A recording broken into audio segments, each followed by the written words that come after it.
All right, so this episode of the podcast is a little bit different. I'm speaking now on a Wednesday evening and just got back in from a trip to Toronto. So the body of the podcast is actually made up of some video that I took while I was there. So those of you who are listening on the podcast, in this case, I really would recommend going and checking out the YouTube channel, because there's three things that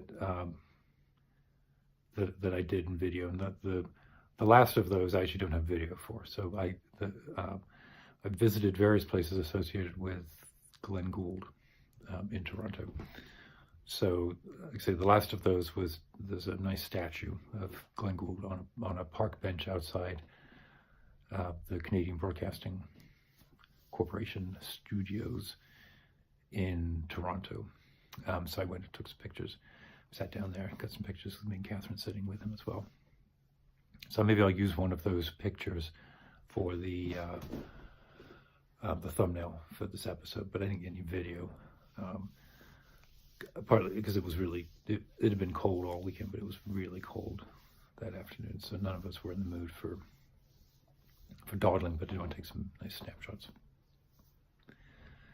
So that was yesterday, Tuesday afternoon. Tuesday morning, which is the second part of the podcast / video, we went to the Roy Thompson Hall, which is the big performing hall, very nice modern facility in Toronto. And I had found out that the Yamaha piano that Glenn Gould played later in his life is kept there. And a few weeks before the trip, I contacted the facility and got in touch with this great guy, Brett, who manages the facility, and he'd arranged, or said that we could arrange to meet and that I would be able to look at the piano. And I actually had no idea what that meant.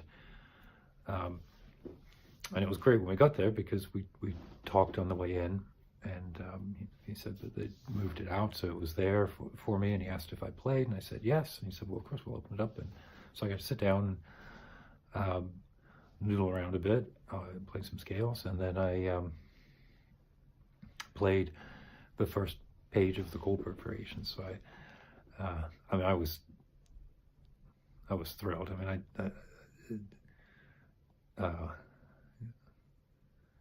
yeah, it was great. Just great to play on that piano and to feel all of that and all of what that piece means to me, and that recording, the Gould recording that he came out with right at the end of his life.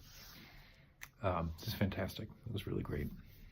So that video is the second part of what's coming up on this episode.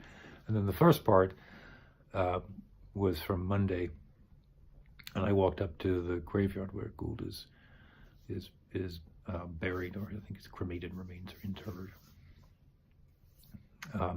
So I walked from the house that we were staying to the graveyard, which was, I don't know, a 90-minute walk or so. And then you'll hear me talk. I talk a little bit as I'm walking through the graveyard, trying to find the grave. I do find the grave. It's covered under snow, so you can see the family name Gould, which is actually the tombstone of his mother. And then there's a plaque on the ground that is a commemorative plaque for Gould himself, Glenn Gould himself. And you'll see in the video, I actually can't get to it because the snow is too deep and the ice is too thick. But there's some video that I took there as well, so that's what we'll start with. So you're going to hear me talking through the graveyard. You're going to see me at the grave, and then I'm going to transition to the video of me playing on the piano, and then I'll put a still photo in at the end of the park bench, because it's a nice statue. It's a nice spot. So I am not in the studio. I am walking through the Mount Pleasant Cemetery and Graveyard in Toronto, Ontario, and I'm on my way looking to find the gravestone for Glenn Gould.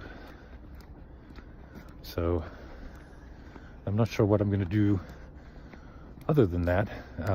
I've been walking all morning from the house that we're staying in.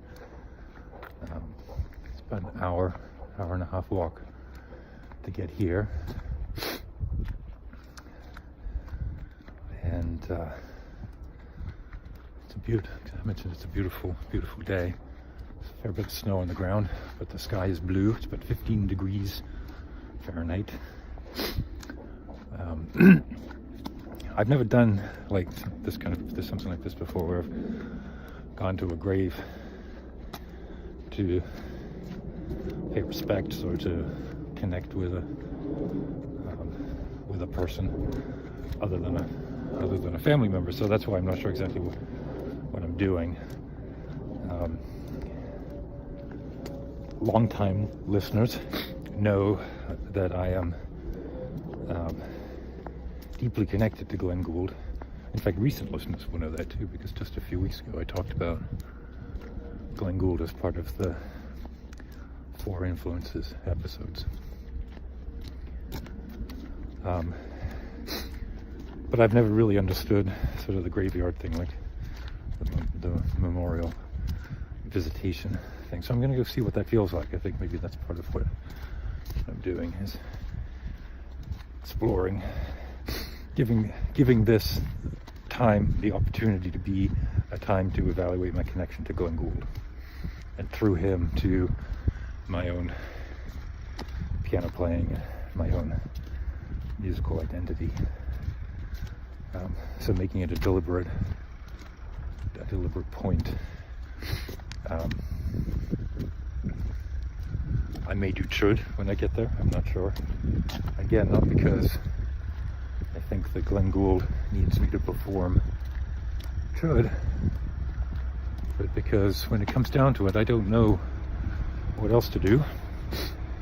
And so I might as well combine the things that I tend to do,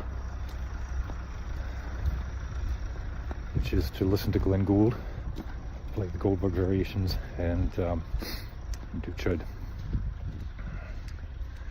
Chud is the exercise of cutting the ego.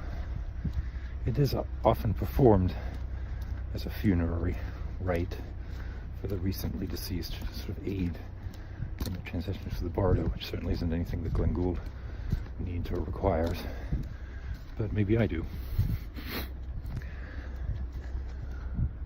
So, time and place, moment.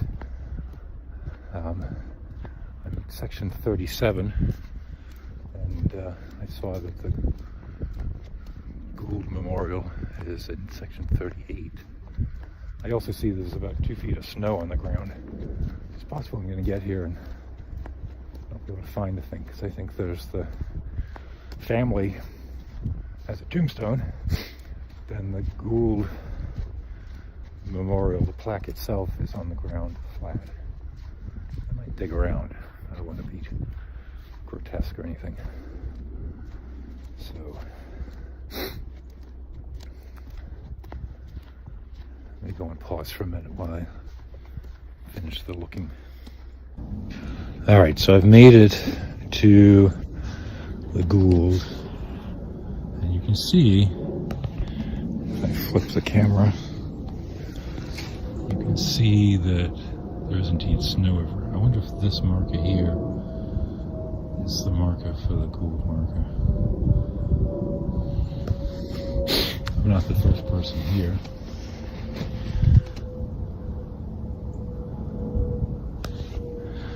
I'm gonna give it a shot and just dig in there.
dem düse Norge ju Roga dem düse Nam sake.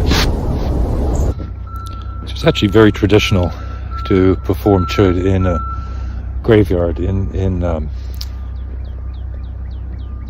Tibet. The practitioner is instructed, once they have stability in the practice, to perform chud in 108 charnel grounds. The idea being, I guess, that those are terrifying places where they practice sky burial, so there's bits of body hacked up and all over the place, gruesome places. Graveyards in America and in Canada are actually really beautiful. They're beautiful, peaceful places. It's actually quite easy to practice. It's much more difficult to do chud in my own front yard, where I have to overcome embarrassment even before I can get to the idea of dropping ego.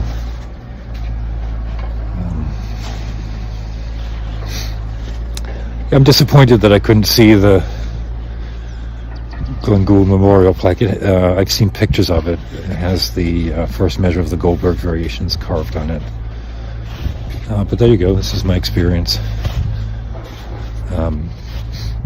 And that is my experience, right? Under ice and distant. But there you go. Let go of expectations, or something like that. It's very beautiful here. And thank you for the circumstances, right, to practice like that. It's quite wonderful.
Okay, cool. So if you like that, remember to check out my website, zenglock.net.